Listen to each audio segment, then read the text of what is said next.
Comment estimer ton coût de revient en élevage porcin? C'est une question hyper importante pour un éleveur de porc parce que beaucoup d'éleveurs vont estimer de façon un peu hasardeuse leur coût de revient et leur prix de vente aussi. Et finalement, ils ne vont pas tenir compte de toutes les charges qu'ils doivent assumer. Par exemple, certains vont regarder surtout le coût de l'alimentation et ne tenir compte que de ce coût. Alors certes, il est le plus important, mais il n'est pas le seul. Et c'est ce qu'on va voir dans cette vidéo.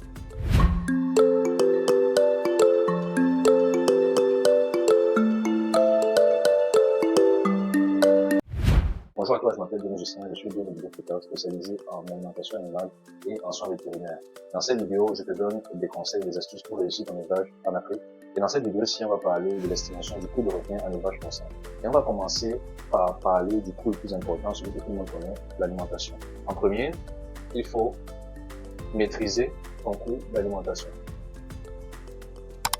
Et lorsque je parle de coût d'alimentation, ça doit être quelque chose de très précis. Il faut que tu saches non seulement les quantités qui ont été achetées, mais aussi les quantités qui ont été consommées dans la ferme. Alors la dépense, c'est uniquement ce qui a été acheté. Que ce soit consommé ou pas par la suite, c'est déjà acheté, donc c'est déjà dans les charges de la ferme. Mais il faut que tu saches exactement quelles sont les quantités qui sont consommées par quelle bande. Par exemple, si tu produis 10 porcs par mois, tu vends 10 porcs par mois, il faut que tu saches les quantités qui ont été consommées par ces 10 porcs. Ces 10 porcs peuvent représenter par exemple une bande de porcs.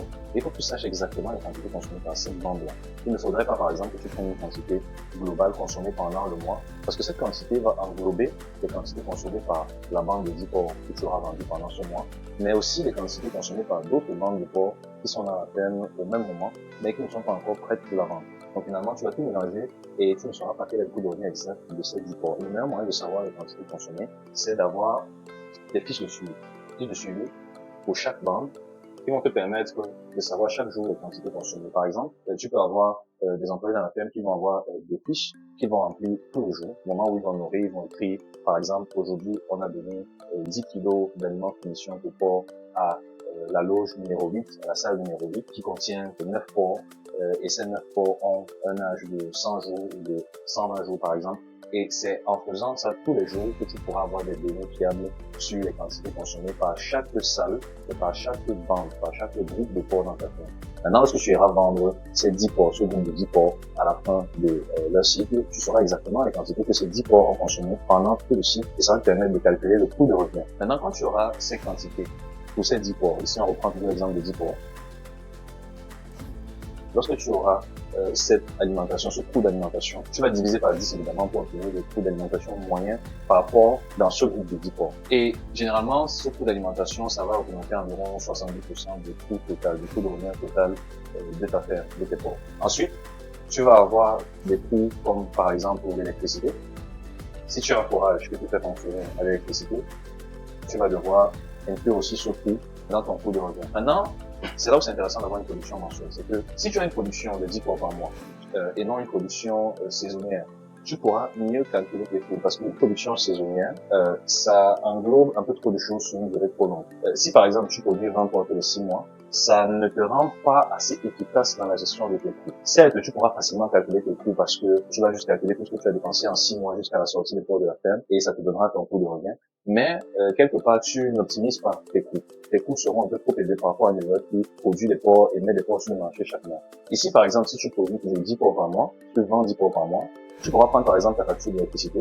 Supposons que la facture d'électricité de la ferme, c'est 20 000 francs par mois, 30 euros. Tu pourras diviser ce montant-là par le nombre de porcs que tu produis par mois, 10 porcs. Et ça va te donner 3 euros, donc 2000 francs par porc. Et ce sera ça le coût d'électricité par porc dans la ferme, par porc produit dans la ferme, par porc vendu. Et tant que tu gardes celui de 10 porcs par mois, tu pourras également avoir toujours ce coût, mieux maintenir ton coût chaque mois et avoir plus de prévisibilité dans ta ferme. Tu pourras vraiment prédire tes charges parce que tu as une production aussi qui est assez constante. Maintenant, l'électricité, ça peut être du carburant aussi si tu as un autre produit qui fonctionne, ou ça peut être les deux aussi, combinaison des deux. Mais il faut inclure ce coût aussi. Ensuite, tu dois inclure la main-d'œuvre. La main-d'œuvre, donc le personnel. Et pareil ici, tu vas prendre des salaires mensuels que tu payes, tous les salaires, charges salariales, cotisations sociales, bref, tout ce qui englobe les paiements qui sont faits pour la main-d'œuvre. Et tu vas diviser aussi par le nombre de porcs que tu produis. Tu vends en un mois. Et là, c'est 10 porcs, on vend en un mois dans mon exemple. Donc, ça va donner un coût par mois. Par exemple, si la ferme a une main d'œuvre de salaire, elle verse des salaires de, supposons, 200 000 francs par mois, et que tu divises par 10, ça va faire 20 000 francs par mois. Si c'est, s'il y a par exemple un employé dans la ferme qui est payé à 100 000 francs par mois et que tu divises par 10, ça va faire 10 000 francs par rapport au coût de main d'œuvre. Juste des exemples pour que tu comprennes bien. Ça, c'est pour la main d'œuvre. Il peut y avoir l'eau aussi. J'ai parlé de forage, mais l'eau peut aussi venir dans notre réseau. Donc, si tu payes l'eau d'une autre façon, il faut aussi inclure ce coût et calculer le coût de l'eau par rapport aussi de la même façon. Si tu apprécies les contenus de cette chaîne, n'hésite surtout pas à liker, à t'abonner et à partager également cette vidéo à tous ceux que ça pourra aider. Nous avons créé un e-book totalement gratuit dont tu peux retrouver le lien dans la description. Il va t'aider à savoir comment te lancer en élevage de porc en Afrique. Et une fois que tu as mis tout ça, on va parler aussi des coûts de sécurité. Par exemple, est-ce que tu payes un gardien dans la ferme? Il faut aussi inclure son salaire là-dedans. Peut-être est-ce que tu as des chiens? Beaucoup de fermes en Afrique ont des chiens pour la protection. Est-ce que tu as des chiens? Il faut inclure les coûts d'entretien de ces chiens, l'aliment qu'ils consomment chaque jour. Ça ne doit pas être négligé du tout, parce que ça peut être significatif. Donc, on inclut tous ces coûts-là. Et peut-être des coûts aussi d'entretien, très important. Entretien, parce que dans une ferme, il y a du matériel. Et s'il y a du matériel, forcément, ils s'en demandent de temps en temps. Et ça, c'est des petits coûts qui paraissent petits à limiter, mais lorsqu'on les cumule sur un mois, ils deviennent significatifs. Et il ne faut surtout pas les oublier dans le calcul des coûts de revient. L'entretien, ça peut être une rénovation de la clôture, ça peut être par exemple une loge dans laquelle il y a des cassures au niveau des murs, au niveau du sol, il faut réparer. Ça peut être beaucoup de choses. Ça peut être de la plomberie, de la maçonnerie, ainsi de suite. Voilà. Ça aussi, c'est à prendre en compte. Maintenant, il y a le petit matériel qu'il faut compter aussi. Petit matériel et de façon générale, les outils. Ça peut être des désinfectants que tu achètes pour la ferme. Ça peut être des outils comme une brouette. Ça peut être même des tenues de travail des employés de la ferme. Voilà, ça peut être beaucoup de choses. Et également le transport. Tu vas compter le transport. Qu'est-ce que tu dépenses pour aller vendre tes porcs? En termes de coût de carburant, par exemple, ou bien si tu as un véhicule, coût de carburant, coût de maintenance du véhicule, de livraison, coût d'entretien, ainsi de suite. Si tu fais appel à un prestataire externe, qu'est-ce qu'il te fait payer par rapport vendu pour transporter tes 10 porcs? Tu peux prendre ce qu'il te fait payer pour les 10 porcs, tu divises par 10 pour obtenir le coût moyen de transport par rapport. Et ce que je vais citer en dernier, c'est les médicaments. Alors, je le cite en dernier, mais c'est pas le moins important parce que c'est même crucial. Il faut que tu saches ce que te coûte l'élevage en termes de médicaments.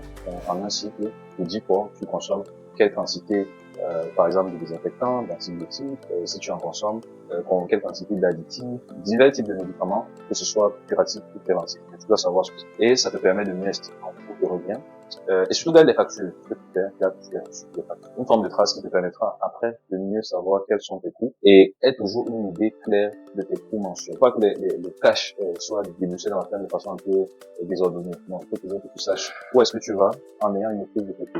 Maintenant, ce que je t'ai cité ici, c'est pas exhaustif, évidemment, il y a toujours des coûts qui peuvent te surprendre. Il y a certainement des coûts auxquels je n'ai pas pensé, mais ça, c'est vraiment l'essentiel. Les coûts que tu vas affronter dans une ferme porcine, c'est les plus importants. Et si tu tiens compte déjà de tout ceci et que tu les maîtrises vraiment, tu auras une bonne idée de ce que ça te coûte de produire un porc. Maintenant, après avoir calculé ce que ça te coûte, supposons que ton calcul t'a donné 130 000 francs par rapport de 100 kilos.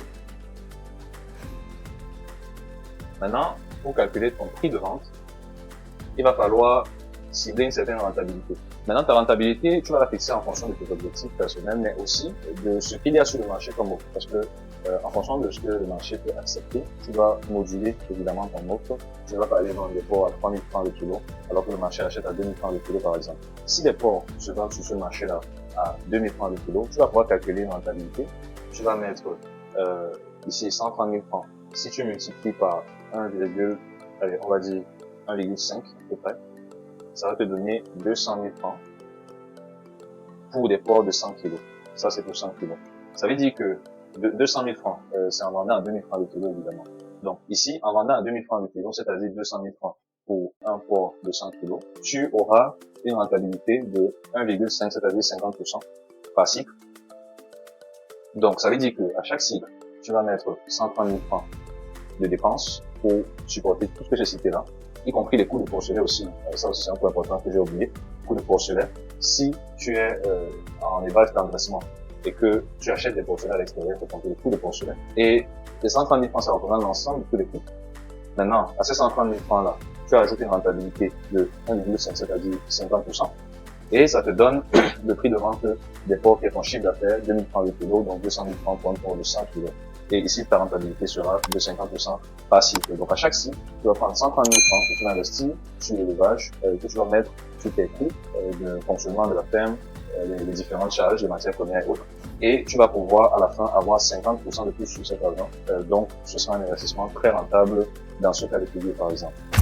Ce sera tout pour cette vidéo et n'hésite surtout pas à te faire aider pour cet exercice aussi par les professionnels. Tu peux nous contacter si tu veux être accompagné dans ton projet ou même si tu as déjà une ferme porcine que tu vas encore améliorer.